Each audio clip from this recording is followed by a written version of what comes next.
Olá, minha Paraíba, quarta-feira, dia 15 de março de 2023. Estamos no ar, ao vivo, começando mais um Rede Verdade para você que está acompanhando aí a programação toda da TV Arapuã.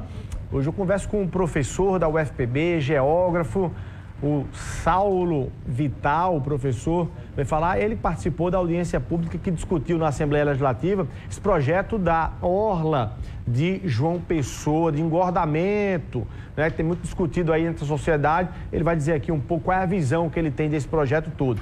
Para a gente começar, vou começar com a experiência do Banco do Nordeste, de um dos clientes do Banco do Nordeste. Nossa equipe está acompanhando aí as experiências de quem deu certo aí recorrendo ao Banco do Nordeste. Você sabe que empréstimo, financiamento aí é um caminho para quem está empreendendo. Hoje a gente vai conhecer a história de quem está investindo em painéis solares, em energia solar, e recorreu ao Banco do Nordeste e teve imediata resposta e retorno para aprimorar o seu negócio. Essa pousada em Carapibus, litoral sul paraibano, foi montada em 2006, projeto da família de Otto, quando ele se aposentou. Segurar o fechamento do serviço na pandemia, sem demissões, foi um dos grandes desafios do negócio desde que foi criado. O custo é onde está o segredo de qualquer empresa na área de turismo. Se em algum momento da sua vida empresarial você perder o controle do custo, pode ficar certo que você está caminhando para o fechamento, para a venda, porque você não vai conseguir se manter no mercado. São muitas variáveis e você não pode perder nenhuma de vista. Todas são importantes. Empréstimos e financiamentos sempre fazem parte da rotina do empreendedor. E não é de hoje que ele é cliente do Banco do Nordeste. O último negócio fechado foi o FNE Sol, para a implantação de painéis solares para a geração de energia renovável. A instalação ainda não foi concluída, mas ele acredita que o investimento de R$1 milhão vai dar retorno em breve. O consumo de energia é, de longe, um dos itens mais pesados na planilha de custo de qualquer hotel, de qualquer pousada. Daí, nós procurarmos fazer melhorias e investimentos que minimizem, não elimina, mas minimiza essa despesa. Nós passamos aproximadamente 3 anos, os últimos 3 anos, lendo, pesquisando, convidando empresas do setor para vir conversar conosco, visitando bancos, o que é um investimento que tem um significativo peso para a gente poder então decidir. A decisão foi no fim do ano passado e nós estamos agora na conclusão desse processo. Nós já éramos oriundos do Banco do Nordeste. O Banco do Nordeste foi quem financiou as origens da Aruanã.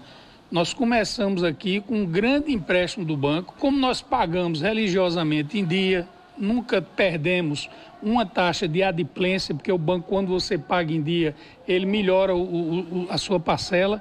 Isso nos credenciou para esse momento agora, nos facilitou muito.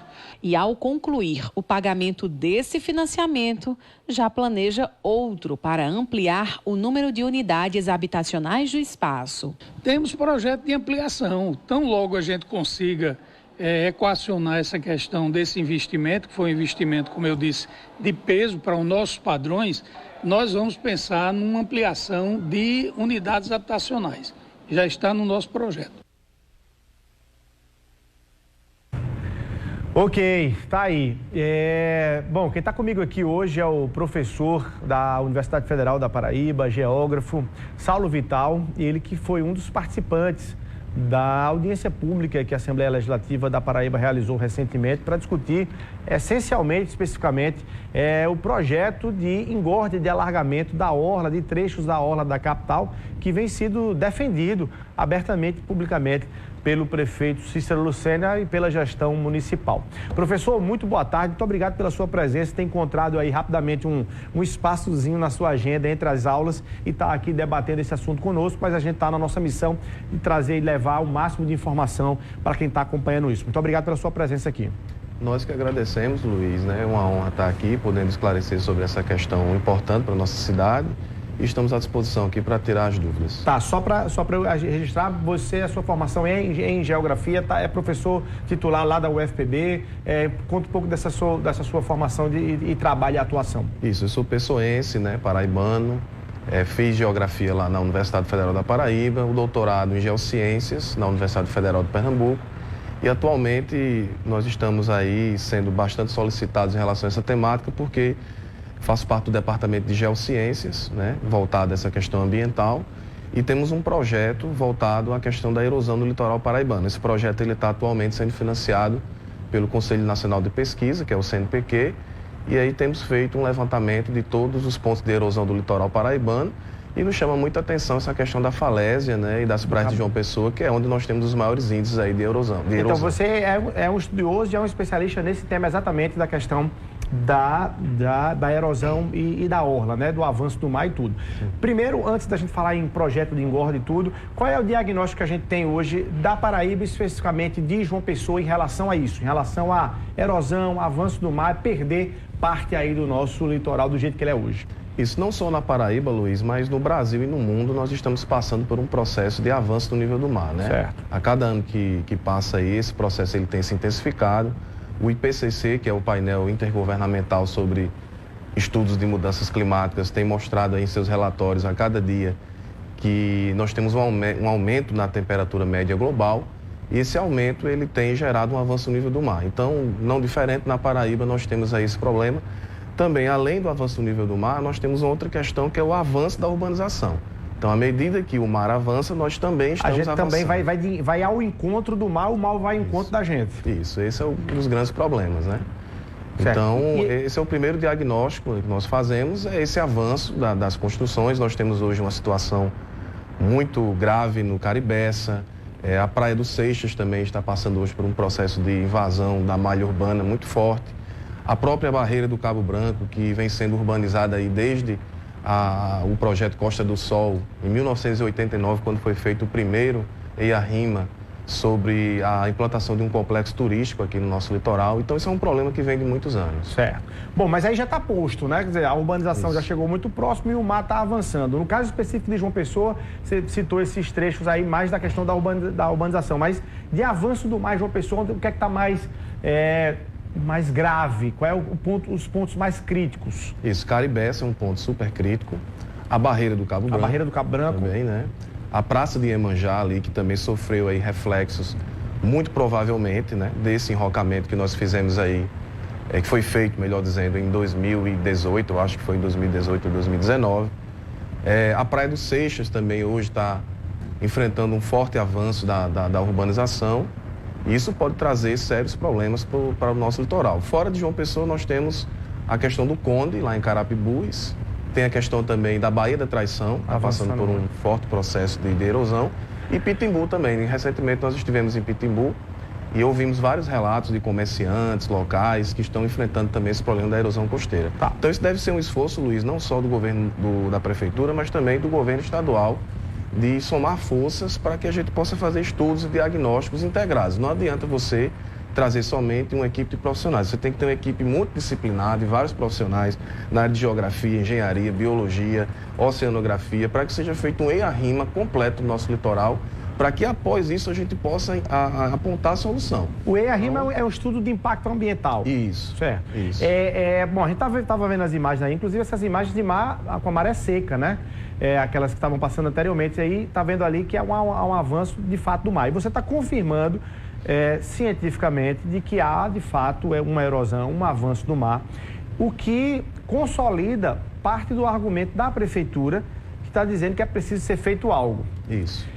Então, pergunta básica, você concorda que o alargamento, o aterramento, o engordamento da orla é a principal, a única e a melhor solução para conter isso que vocês estão atestando, a prefeitura também argumenta, ou seja, nesse caso o argumento bate, a causa principal para fazer seria isso, isso aí vocês convergem.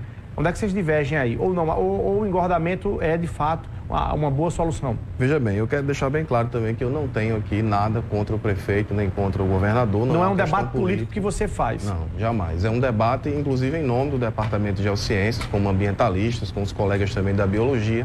Inclusive, recentemente, nós formamos aí um painel de pesquisadores da universidade. Teremos a primeira reunião amanhã para tratar dessa temática. O que eu venho a divergir do que atualmente tem sido posto em relação à engorda é que nós não podemos apontar a solução antes de fazer o estudo. Foram feitos vários estudos, inclusive o último estudo que foi feito foi encomendado pela prefeitura junto à universidade, foi em 2011, por intermédio da Fundação Apolônio Salles. Esse foi um EIA-RIMA completo, feito com vários pesquisadores de diversas áreas do conhecimento, inclusive com professores da universidade, que são pesquisadores que estão todos os dias aqui, inclusive nós estamos fazendo coletas aí constantemente nessa área. Então, após o EIA-RIMA, né, com um estudo completo, é que aí nós vamos apontar por prováveis soluções. Pode ser a engorda, pode não ser a engorda. O que eu coloco também é que numa área de falésia, como é o caso aí da falésia do Cabo Branco, é uma área onde você tem muita energia das ondas, né? É natural o processo de erosão da falésia. A falésia, com uma feição do relevo, ela fornece sedimento para as praias que estão no nosso entorno. Então, a nossa grande preocupação de uma intervenção rígida, por exemplo, passar uma estrada aí na parte de baixo da falésia, é você ter que fazer obras duríssimas de contenção. Isso vai retardar muito a erosão nessa área e a gente pode ter uma falta de sedimentos a norte, porque geomorfologicamente a falésia é uma área que precisa erodir.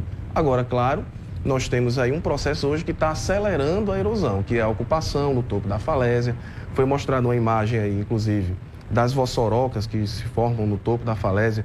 Hoje, a principal causa da erosão na falésia do Cabo Branco é a erosão pluvial, ou seja, as águas da chuva que estão indo, né, sendo direcionadas aí por canais, por canaletas, por calhas artificiais, e isso está sendo jogado diretamente para as feições erosivas. Então, nós fazemos um apelo que, primeiramente, a prefeitura e, enfim, os órgãos responsáveis, eles possam fazer, primeiramente, um redimensionamento da drenagem na porção superior da falésia. Ou seja, cuidar da parte de cima. A parte de cima. Agora, você disse uma coisa aí que eu não tinha ouvido ainda, nesse tempo todinho que eu acompanho isso, não tinha ouvido ainda.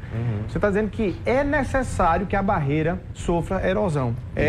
É naturalmente, não só necessário, como é naturalmente fundamental que ela sofra essa erosão. Eu não tinha ouvido isso. Quer dizer, é um processo natural que não pode ser barrado pelo completo, é isso? Exatamente. Uma falésia viva. Mas por quê? Para poder manter equilibrar o fornecimento de sedimentos. Foi feito um estudo, inclusive, em 2017, encomendado pelo Ministério do Meio Ambiente, que mostra, inclusive por um professor muito famoso, o professor Dieter Mier, que é um professor referência nesse assunto, que mostra, por exemplo, que o nosso litoral ele tem um déficit de sedimento. As nossas bacias fluviais, as nossas bacias hidrográficas do Rio Paraíba e os demais rios que trazem sedimento aqui para a nossa costa, trazem um aporte baixo de sedimento. Então, o nosso litoral em si, naturalmente, ele já tem um déficit de areia. Se nós fizermos obras de contenção, obras que venham a impedir essa erosão, isso pode gerar problemas em praias, como inclusive na própria cidade de Cabedelo também, que pode sofrer com esse problema. Tá, então deixa eu lhe perguntar, antes de eu lhe perguntar, se não for engorda, quais são as outras opções que podem ser adotadas? No caso aí da barreira, porque eu quero chegar em Manaíra, tá? Sim. Se você adota a mesma narrativa para Manaíra. Mas no caso aí da barreira do Cabo Branco, se não for engorda, seria o quê? Quais são as outras alternativas que teria? Você está dizendo o seguinte, olha, primeiro é saber diagnosticar o problema e apontar várias possibilidades de soluções e quais aquelas são mais adequadas. Mas fora engorda, o que seria? Isso, é justamente isso que eu não posso lhe dizer agora, né? Primeiro, nós precisamos fazer os estudos. Essa é uma das grandes críticas que nós temos feito. Mas quais que teriam? Quais as que teriam? Há possibilidades. Uma coisa que eu tenho ventilado atualmente é a possibilidade de transformarmos essa área da falésia num geoparque, ou num geossítio, melhor dizendo, ou num geomorfossítio. É uma palavra um pouco... O que mudaria na prática? O que mudaria na prática é que nós teríamos uma área com uma drenagem natural. Esse é o grande problema, que a drenagem do topo da falésia hoje está completamente artificializada. Isso tem acelerado sobremaneira a erosão. E aí, primeiramente, nós teríamos uma restauração dos padrões naturais de infiltração da falésia. Isso retardaria muito o processo de erosão, né? E aí, além do que se tem ventilado, que é a questão da engorda artificial, que seria um aterro hidráulico, né? Você vai pegar essa areia lá da plataforma, trazer para o continente. Isso requer gastos elevadíssimos, porque o aluguel por hora de embarcações, de dragas, isso aí gasta muito dinheiro. Além disso, você não sabe se vai ter o sedimento adequado para colocar nessas praias. Se for um sedimento de granulometria menor, essa areia ela pode ser removida facilmente. Que é o que tem acontecido em Balneário Camboriú, diversos problemas hoje de restabelecimento do perfil de equilíbrio da praia ali, algumas áreas até com aquela relato de areia movediça. Então, assim, primeiro, não tem como você fazer em 6 meses um estudo dessa magnitude. É preciso que ocorram sondagens na plataforma, estudos sedimentares para você saber qual é a jazida com mais qualidade para você trazer esse material. Certo. Fora esse aterro hidráulico, você tem a engorda natural. Que a engorda natural seria o seguinte: você coloca uma espécie de bag walls, que seriam obstáculos com sacos de cimento. Muros, sacos de em degrau, né? E aí, quando a onda vem, aquela estrutura, ela vai dissipar a energia da onda, e aquela que vem em sequência, ela é retardada pelo processo de dissipação. E aí, naturalmente, a areia ela vai se restabelecendo. É o que pode se pensar para o caso de Manaíra. Então vamos trazendo para Manaíra. É o que pode se pensar. Manaíra sofre também com o processo de avanço do mar, natural, ao longo do tempo. Então você acha que ali também já caberia algumas intervenções? Cabe um olhar mais, digamos assim, voltado a essa possibilidade de uma engorda natural. Agora, isso precisa ser visto com os biólogos, porque ali nós temos a área de desova de tartarugas, né? Eu digo isso porque Manaíra é uma praia que foi afetada ao longo dos anos pelo Hotel Tambaú. Então seria uma forma de compensar essa perda de sedimentos, mas, retorno a dizer, isso precisa ser feito a partir de um estudo minucioso, não é um estudo que se faz com 6 meses. Isso é um estudo que se faz com 2, 3 anos, é uma coisa que precisa de monitoramento antes, durante e depois da obra. Não adianta você fazer a obra e não fazer um monitoramento. Então é isso que nós defendemos, nós não estamos criticando aqui a necessidade ou a vontade da Prefeitura de fazer algo, mas que isso seja feito em diálogo com a universidade, com os pesquisadores que estão aqui no chão da universidade. O professor está até querendo dizer que, olha, não dá para chegar em Manaíra ou aí no Cabo Branco, na Barreira, e dizer que é para fazer a engorda e colocar isso, porque o impacto, enfim, até se for feito dessa forma, é imprevisível. Isso, precisa ser muito bem dimensionado, é preciso fazer simulações, por exemplo. Se você colocar um gabião aqui, se você colocar um quebra-mar, como é que isso vai mudar as correntes? Existem softwares hoje que fazem isso, inclusive lá na universidade. Nós estamos trabalhando nesse projeto com um desses programas que fazem esse processo de simulação de uma engorda, por exemplo, o que é que ela traria para o nosso litoral. Então é isso que eu defendo, que sejam feitos estudos com muita calma, com muita tranquilidade, para que a gente possa debater isso em audiências públicas, em fóruns de pesquisadores e que seja uma coisa muito bem construída. A Prefeitura, vocês já tiveram acesso a algum debate de Prefeitura em relação a algum projeto especificamente ou não? É muito uma discussão mais. Olha, nós não fomos procurados, né? Tem um convênio que foi feito com a universidade, mas ninguém do Departamento de Geociências, nem de Biologia, da área ambiental, ninguém foi procurado. Os colegas, eu já procurei saber, ninguém foi procurado acerca desse convênio. O que nós fizemos atualmente, por força dessa assembleia, dessa audiência pública, melhor dizendo, foi a formação de um fórum de pesquisadores. Amanhã vai ser a primeira reunião, reunindo diversos colegas de diversas áreas, para que a gente possa lançar talvez uma proposta futura. Agora eu gostaria aqui de aproveitar a oportunidade, Luiz, para trazer uma sugestão que inclusive tem sido muito bem aceita pelos ambientalistas, que é a transformação da falésia e de outros pontos também. Existem pontos belíssimos aqui, como é o caso lá de Coqueirinho e outras áreas que podem ser roteiros geoturísticos. Nós temos um trabalho do professor Luciano Schaefer, do Instituto Federal de Educação, Ciência e Tecnologia, que já foi publicado em várias revistas, que propõe a criação de um roteiro geoturístico para João Pessoa, inclusive trazendo o centro histórico como um dos pontos, a falésia e diversos outros pontos ali, os ferricretes ali da região de Jacarapé, que são aquelas formações rochosas que tem ali no sopé da falésia. Então, o que nós defendemos é o seguinte, é que João Pessoa ela pode fazer diferente no tocante à questão ambiental, por ser justamente uma cidade que tem esse caráter de uma cidade sustentável, de uma cidade que não precisa copiar os erros de outras cidades aí que tem, inclusive, construído prédios altos na orla, o que, assim, compromete sobremaneira a questão da qualidade climática da cidade. Professor, eu queria lhe perguntar sobre alguns mitos ou algumas teses que as pessoas têm usado quando vão fazer esse debate. Não sei se você pode me responder, porque entra numa área um tanto quanto de biologia também. Mas, por exemplo, mexer com engorda da praia mexe com a questão da vida marinha e pode atrair movimentação de tubarões. Essa é uma pergunta. Isso é um risco que existe mesmo ou não? Ah, sim, esse risco. Inclusive, isso tem sido discutido lá no Rio Grande do Norte, com especialistas, colegas lá da Universidade Federal do Rio Grande do Norte.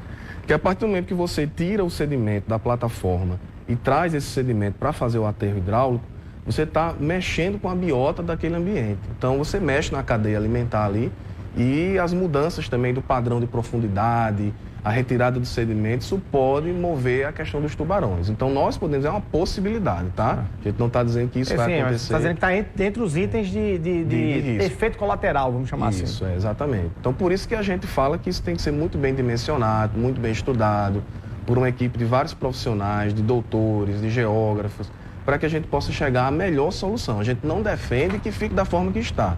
A gente defende que haja uma intervenção, mas que essa intervenção ela seja o mais ecológica possível. Certo. Outra tese que se faz assim, como efeito colateral é do ponto de vista de dizer que a areia vermelha, picãozinho, até a areia dourada desapareceriam se a engorda for muito violenta. Também entra na lista de itens de efeitos colaterais? Olha, isso foi inclusive... Na audiência pública, eu dei uma entrevista para um blog que achou que eu tinha falado que a areia vermelha ia acabar. Não foi isso que eu afirmei. Eu afirmei que toda e qualquer intervenção na costa, ela pode gerar um efeito erosivo em outros pontos, inclusive em areia vermelha. Então, isso é uma hipótese, uma possibilidade. Você pode ter maiores efeitos erosivos lá ou não. Agora, antes de se fazer, é como eu falei, precisa simular em programas, né, em programas de computadores, usando modelos científicos para que a gente possa chegar a um cenário mais parecido possível de uma intervenção. Por isso que eu defendo a intervenção mais ecológica. Porque quanto menos a gente mexer de forma rígida, menores serão os impactos. Mas aí, se você fosse falar em tempo, precisa precisá-lo, mas falar em prazo, falando de projeto de engorda, ele não consegue ser feito em poucos meses. Do ponto de vista de estudo, você precisa, inclusive, de tempo para poder fazer os testes.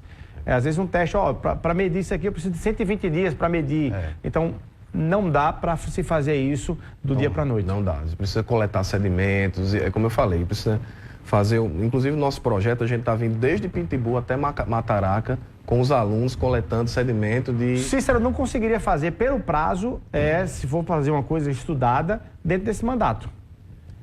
Olha, eu não sei quando começou esse estudo, é essa questão, né? Então, se esse estudo já faz algum tempo que começou, a gente aguarda os resultados para fazer uma análise, né? Mas, na verdade, a gente não está querendo antecipar o debate, ou seja, tornar o debate prematuro.